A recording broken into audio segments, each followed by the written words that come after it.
రేపొద్దున వైఎస్ఆర్సీపీ పార్టీ వచ్చిన తర్వాత, అధికారంలోకి వచ్చిన తర్వాత, జగన్ 2.0 స్టార్ట్ అయిన తర్వాత ఈసారి మాత్రం కార్యకర్తలను అందరికన్నా బాగా చూసుకుంటానని మాత్రం ఖచ్చితంగా.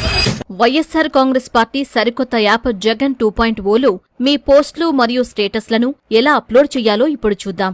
యాప్ను ఓపెన్ చేయగానే జగన్ అన్న 2.0 లోడింగ్ స్క్రీన్ కనిపిస్తుంది. హోమ్ స్క్రీన్ పై కింద ఉన్న ప్లస్ ఐకాన్ను క్లిక్ చేయండి. ఇక్కడ మీరు ఫోటో, వీడియో లేదా పోల్స్ క్రియేట్ చేయవచ్చు. ఉదాహరణకు ఫోటో ఆప్షన్ను ఎంచుకుని గ్యాలరీ నుండి మీకు నచ్చిన జగనన్న ఫోటోను సెలెక్ట్ చేసుకోండి. ఆ తర్వాత ఈ పోస్ట్ ఏ ప్రాంతానికి చెందాలో నిర్ణయించడానికి కింద ఉన్న లొకేషన్ ఐకాన్పై క్లిక్ చేయండి. ఇక్కడ మీకు మ్యాప్ సెలక్షన్ మరియు కస్టమ్ ఏరియా అనే 2 ఆప్షన్లు కనిపిస్తాయి. మొదటగా మ్యాప్ సెలక్షన్ ద్వారా మీరు మ్యాప్లో కావలసిన ప్రాంతాన్ని సెర్చ్ చేసి, ఉదాహరణకు విజయవాడ కింద ఉన్న స్లైడర్ సహాయంతో రేడియస్ కిలోమీటర్లను పెంచుకుంటూ మీ టార్గెట్ రీజియన్ను సులభంగా లాక్ చేయవచ్చు.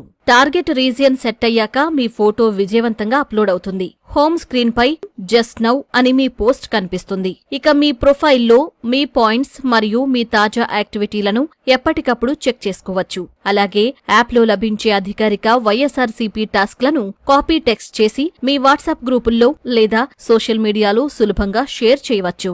ఒకవేళ మీరు యాప్లో స్టేటస్ పెట్టాలనుకుంటే మళ్లీ ప్లస్ ఐకాన్ నొక్కి ఫోటో స్టేటస్ ఎంచుకోండి. గ్యాలరీ నుండి ఫోటోను సెలెక్ట్ చేసి క్యాప్షన్లో మీకు నచ్చిన టెక్స్ట్ లేదా ఎమోజీలను యాడ్ చేయండి. చివరగా ఈ స్టేటస్ ఎవరెవరు చూడవచ్చో సెట్ చేసుకోవడానికి ఎవ్రీవన్ లేదా టార్గెట్ రీజియన్ను సెలెక్ట్ చేసుకోండి. అలాగే సెండ్ నోటిఫికేషన్ ఆన్ చేస్తే మీ మెంబర్స్ అందరికీ అలర్ట్ వెళుతుంది. అంతా పూర్తయ్యాక కింద ఉన్న బటన్ క్లిక్ చేయగానే మీ స్టేటస్ విజయవంతంగా అప్లోడ్ అవుతుంది. ఇంతే, జగన్ 2.0 యాప్ను ఉపయోగించండి. పార్టీ డిజిటల్ ప్రచారంలో భాగస్వాములవ్వండి.